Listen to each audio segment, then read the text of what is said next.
It's 11:47 p.m. You're scrolling Zillow again. Every house under $500,000 looks like it barely survived 3 recessions and a small fire. The ones that don't? Sold. Over asking. Cash offers. So you stare at your paycheck and wonder, am I doing something wrong, or has the housing market completely lost its mind? Spoiler, it's not you.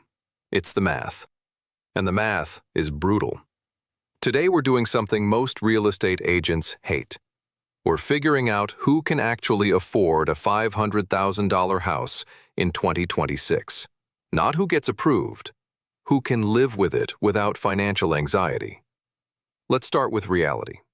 In a huge part of the U.S., $500,000 is no longer luxury. It's a 1,200 square foot box. 3 bedrooms, 2 bathrooms, a backyard the size of a yoga mat. Denver, Austin, anywhere near a major metro.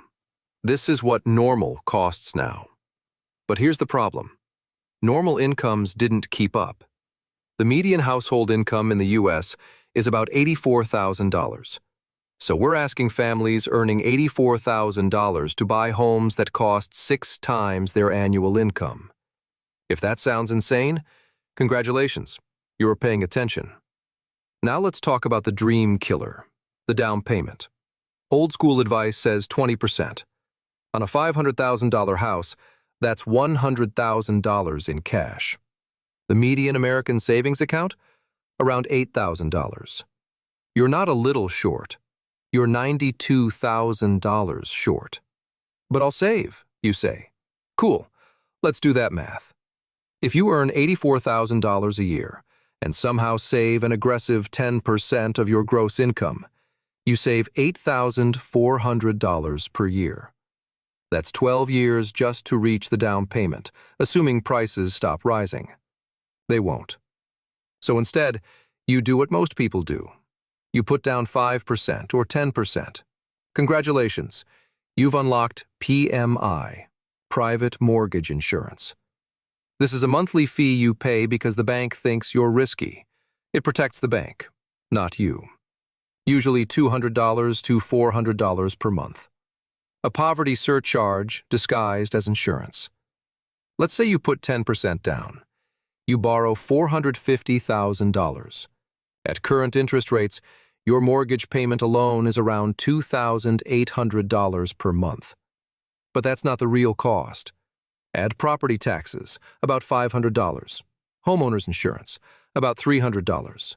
Maintenance, roughly $400. PMI, another $300. Your total monthly housing cost is now about $4,300. That's before groceries, before gas, before life.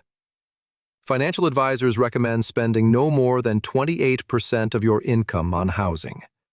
Reverse the math.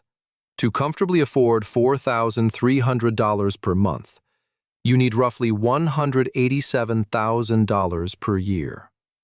Even using the bank's much looser rules, you still need around $150,000 annually. Only about 10 to 20% of U.S. households earn that much, which means roughly 80% of Americans cannot sustainably afford a $500,000 house. That's not an opinion. That's math. Meet a fictional household, the Johnsons, 2 professionals earning a combined $160,000 per year, solidly upper middle class. This should be comfortable, right? After taxes, their take-home pay is about $9,500 per month. Subtract the $4,300 housing cost, they're left with about $5,200. Now subtract reality. 2 car payments, insurance, gas, student loans, groceries, utilities, health insurance. Suddenly, they have about $1,500 left, on paper. No emergencies, no serious savings, no room for mistakes. One broken HVAC system away from panic. It feels like checking your bank balance before buying groceries, like hoping your car doesn't make a new noise, like lying awake at 2 a.m. doing math instead of sleeping. This isn't irresponsibility. This is math pretending to be normal life. Here's the uncomfortable truth. Banks make money when you borrow. Real estate agents make money when you buy.